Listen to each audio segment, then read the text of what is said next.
자유와 책임 그러면 이게 동전의 양면과 같은 거잖아요. 내가 원하는 걸 자유롭게 할 수 있는 건 자유지만 그 자유만 보장됐을 때 또 다른 사람의 자유가 침해되는 부분들이 있으니까 내가 자유롭게 결정하고 선택했다면 그 결과까지도 내가 다 책임지는 거. 자유는 인간이기 때문에 누릴 수 있는 권리이고 책임은 의무인데 우리가 보통 생활하면서 자유만 내세우고 책임에 대해서는 나몰라라 하고 있다는 생각이 제일 먼저 듭니다.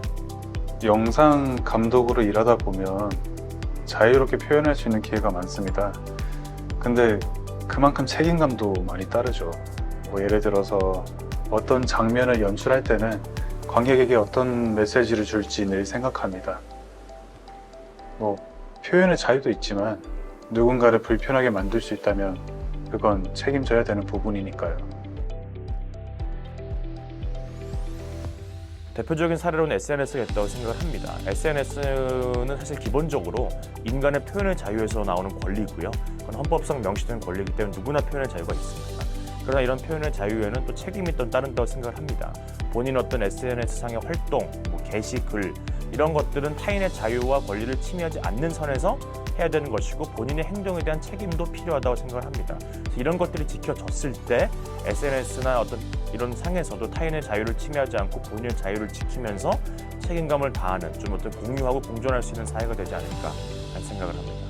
예전에 그런 게 있었잖아요.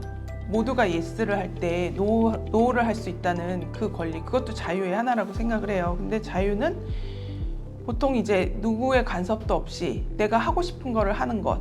근데 그것이 요즘에는 저는 굉장히 남용이 돼서 이 사회가 굉장히 이기적이고 배려 없는 사회가 되고 있는 것 같습니다. SNS나 유튜브에서 누구나 영상을 올릴 수 있잖아요. 그거는 진짜 큰 자유거든요. 근데 조회수만 노리고 막 자극적인 내용을 올리는 거는 자유라고 보기엔 좀 힘들죠. 요즘 무슨 노 땡땡존 이런 게 되게 많잖아요. 사람들이 다 즐겁게 함께 생활하는 공동 혹은 공용의 공간에서 자기의 자유를 다른 사람의 입장을 생각하고 조금만 책임지는 태도가 많았다면 노 땡땡존 이런 건 등장하지 않았을 거라고 생각하거든요. 그러니까 사실 저는 아이 키우는 입장이어서 지나가다 그걸 보면 거길 들어가고 들어가지 않고를 떠나서 좀 속상한 마음이 들거든요. 적극적인 자유를 본인이 보장받고 싶다면 다른 사람의 입장을 미리 생각하고 배려하는 태도가 있다면 오히려 배려하는 것이 약간 묶이는 것 같지만 실제로는 나의 자유를 보장해주는 길이 아닐까요?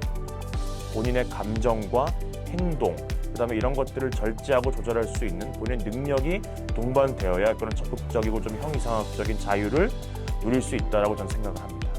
자유하면 누군가의 간섭 없이 내 마음대로 할 거야, 내버려둬. 공부도 내 마음대로 할 거야, 내버려둬. 이걸 이제 자유라고 생각을 하는데 적극적인 자유는 더욱더 인간이기 때문에 할 수 있는 게 바로 적극적인 자유라고 생각을 해요. 그래서 책을 읽더라도 내가 책을 읽고 싶다. 공부를 하더라도 내가 공부를 하고 싶다. 내 스스로 자기가 주체성을 가지고 자신의 삶을 꾸려나가는 것이 바로 적극적인 자유라고 생각합니다. 인간은 그동안 자유를 위해 투쟁해온 역사가 있습니다. 고대 봉건사회 때부터 지금의 어떤 자유민주주의를 누리기까지 인간은 그동안 수천 년 동안 자유를 위해 싸워온 역사고요.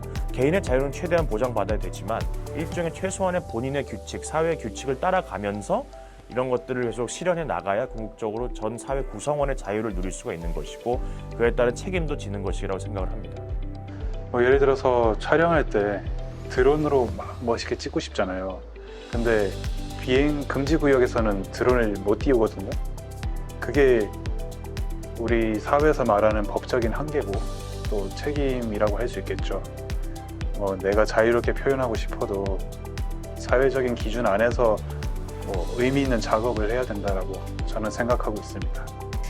본인이 누리고 싶은 부분이 있다면 다른 사람의 자유를 침해하는 것은 아닌가? 혹은 또 그런 경우 서로 양해를 구한다면 또 공공의 자유가 제한되지 않는 시점도 올 수 있잖아요. 그래서 자유의 한계란 공공의 자유를 침해하는 그 시점에서부터 오니까 거기를 기준으로 생각한다면 좀 유연하게 생각해 볼 수 있을 것 같아요.